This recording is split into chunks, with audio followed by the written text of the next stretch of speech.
If you've ever wished that you could find the right words to convey confidence, set boundaries, or respond in a high-pressure situation, you will find them in the pages of the new book. Duct Tape and White Lies, a woman's practical guide to real-life success, focuses on real-life scripts that women wish they had before speaking up.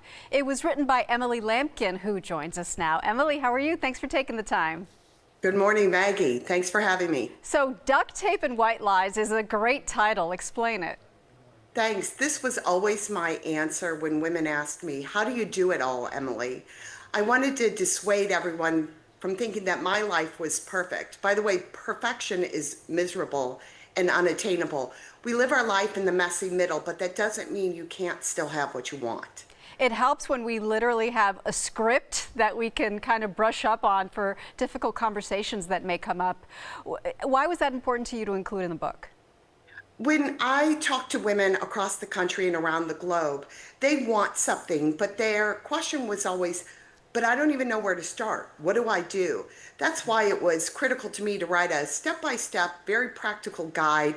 It includes what I call accessories, which are these mini chapters, which gives you options for things such as how to say no without saying no, how to get out of a conversation.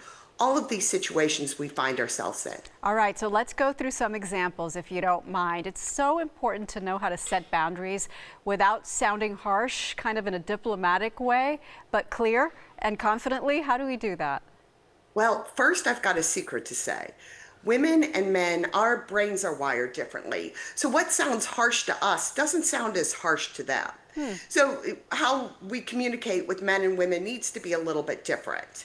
Also, when it comes to boundaries, when I look at women who are thriving in their life, they're using a part or portion of their discretionary time for what's important to them. And in order to do that, you do need to tell other people no. And there's all sorts of kind ways to say no, including I'm not available at that time, or unfortunately, that just can't be a priority in my life. I like that. And this is something that we all tend to do at one point or another. We sort of like minimize our work. We apologize too much. How can we navigate that problem? Maggie, I call these dream slashers, and they include over apologizing and oversharing. It is an expertise of us women, and we got to get out of the habit of doing it. And when we're talking about our work, you're absolutely right. And this isn't a hard and fast, but our work stands for about 50% of what people recognize. We do need to spend a quality amount of time as well, letting people know about our accomplishments and what we're looking to get out of life. What about if you're the person who was raised not to brag? Well, most of us were raised not to brag or sound braggadocious. I'm just here to tell you, you've got to get out of the habit of thinking you aren't talking about yourself and sharing your accomplishments and what you want. The women who are thriving in their lives are sharing what they want and are sharing their accomplishments. Nobody's going to tell your own story better than you. And if you like you can share this information. It comes off as energetic and confident and a lot less braggadocious. I like that. Okay, when you are under pressure, sometimes you just freeze, you don't know what to say. What is a good example of a script you might use in that situation? Sure.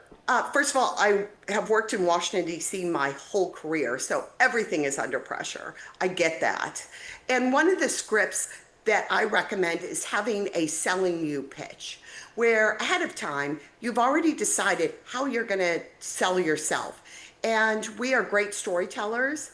I suggest rather than reading your resume, be prepared to tell a story about yourself and practice it. Practice it ahead of time. That way it slips off your tongue a lot easier, even when you're in a high pressure situation. And you mentioned off the top something that I think is really important, like don't beat yourself up too much about being perfect. Why is perfection less important than what you say? It's less important than momentum. Would you explain what you mean by that? Yes, we need to be making baby steps. I hear sometimes about manifesting success. I've never seen somebody successfully manifest success. I'm talking about taking steps in the direction you want to go. And having a little bit of momentum pushes us forward to have even more, and we gain confidence along the way. Okay, one last question. I'm going to a networking event later today, and you tackle this in your book. You say, never go to a networking event without a plan. What kind of plan do we need? Correct. First of all, everything is a networking event. Your book club, your mahjong, pickleball, all networking events. And I always recommend having a plan.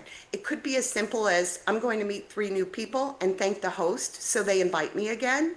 Or you're looking for somebody with a specific expertise, or you're looking to connect with somebody in particular. But take advantage of the opportunity to meet new people. I give you a whole cheat sheet on easy ways to start conversations at these events. Okay, I'm going to try that later this afternoon, Emily. Thank you very much for arming me with that.